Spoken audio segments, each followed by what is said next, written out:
One thing I want to add on here. Well, actually, Alex, I'll let you talk about President Obama threatening to withdraw. Oh, okay. Yeah. I'm sorry. Right. I didn't know we had that on the rundown. My bad. Yeah. Now, what happened is, if you paid much attention the day of, there was a lot of arm twisting and political threats. And essentially what happened is that President Obama threatened to withdraw support from Democrats who were wavering and trying to decide whether or not to vote for the bill. So the first question for this topic is, what happened to no politics as usual, and is this the correct way for the president to handle this situation? Well, the Beltway has changed his views on life. Obama he's going into the same exact politics as every other politician has ever used. Yeah.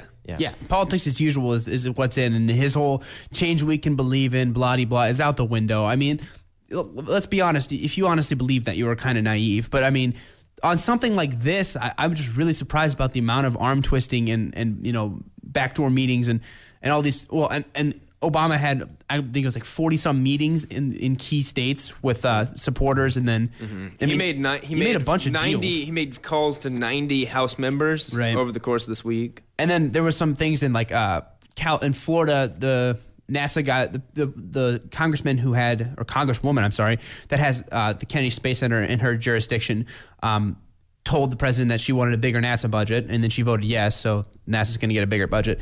Somewhere out in California, the government only supplied 5% of water to farmers, and then now they're going to supply 25%, and the guy voted yes. I mean, there's a bunch of deals that are being cut that that no one's going to know about until it's too late, which at this point it's already too late. So say it's far too late. Now, was that ethical, or was it just or is that just good politics? That is good politics, but that's not what Obama said he was going to do. That's exactly what you should do to get things done, but he said he wasn't going to do it. Well, good ethics. So what do you want? Do you want an effective politician or an ethical? Well, if you ran on ethics and reform and change you can believe in and no politics usual, then yes, you be ethic and not do what's easy. I mean, all of these long, pauses and speeches that he always did that, just do pauses? Well, you would just take weird pauses. I'm sorry. That was, but anyway, he would go on these and talk like how reform and do what's right, not what's easy. And now he's doing what's easy and what's not necessarily what's right. But more to the point, is good ethics ever good politician? I mean, it seems like good politics is always almost always questionable ethics anymore. I could just be a cynic, but that's just Well, in this situation, because he had the horrible problem in that the people really had no idea what they were voting on. So there was this argument that they had to pass it was that, well, the people just don't understand because we couldn't properly educate them. And once we pass it and they have time to read it, they'll love us and our approval rating will go back up.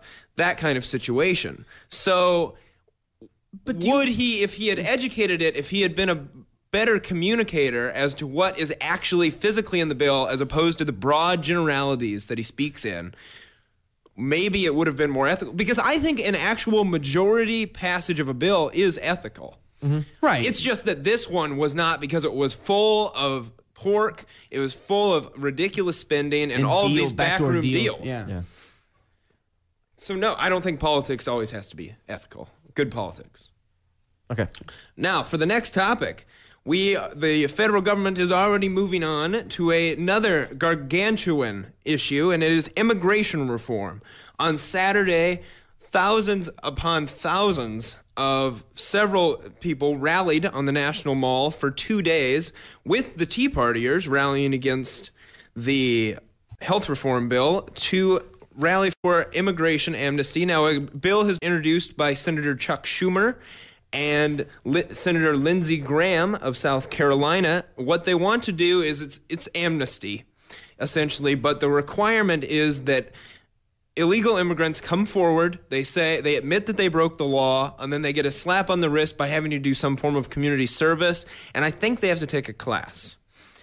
So, do you think, first of all, let's start on the broader issue, do you think Congress should try to tackle another huge issue? Not right now. I mean, we're still reeling from a deep ideological, debate from the healthcare reform, and now you want to go ahead and tackle that again. I mean, what I would do, I mean, granted, I'm not a political scientist and I'm not any kind of politician, but you need to get morale of the country back, on your side, because right now the country's torn in half about this debate. You don't want to just throw something else onto the fire here. You want to kind of bring that down and get people to relax before you go into this next huge debate. But there's also the idea that it's like a Band-Aid. Just get all this big stuff done right away, peel the Band-Aid off. See, I argue for an activist government. And I would like to see them go full-fledged into it, especially right now because it's starting differently than health reform did.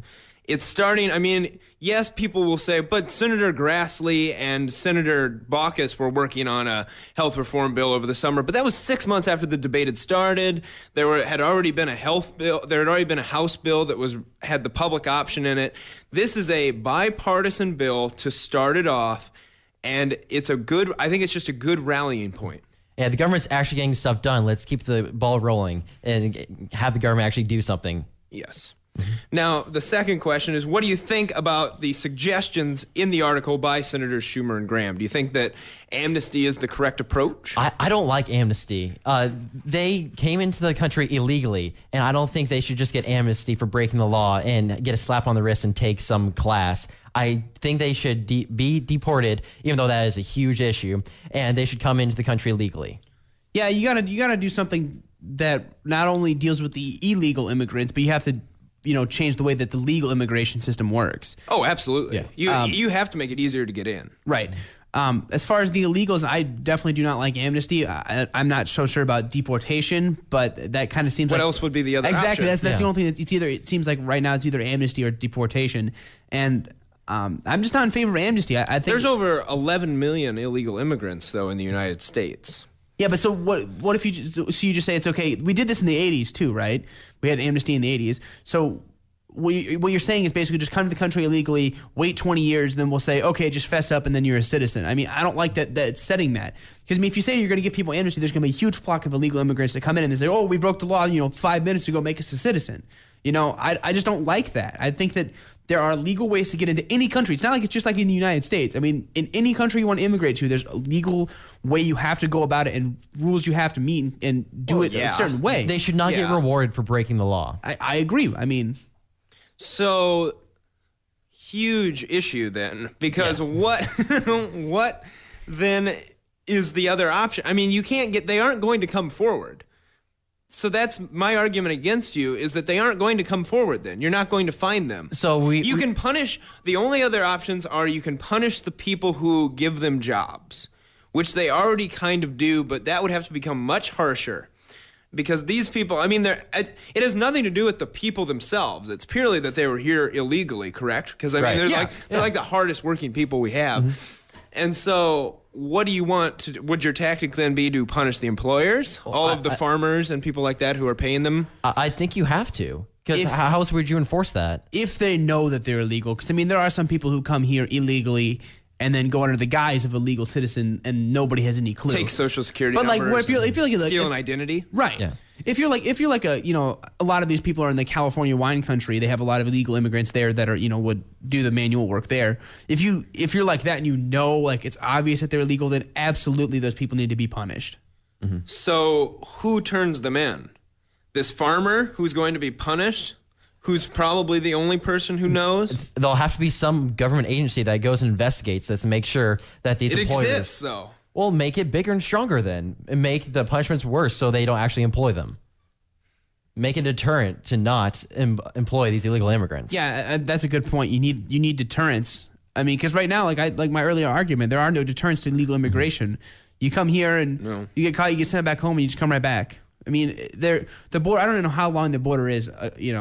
But between Mexico and the United States, it's unreal that you're going to go back to your country. Then they're going to come right back. Yeah, I don't know. Very well. I suppose we won't be able to solve that Titanic issue today. Let's take a quick break and then we'll come back.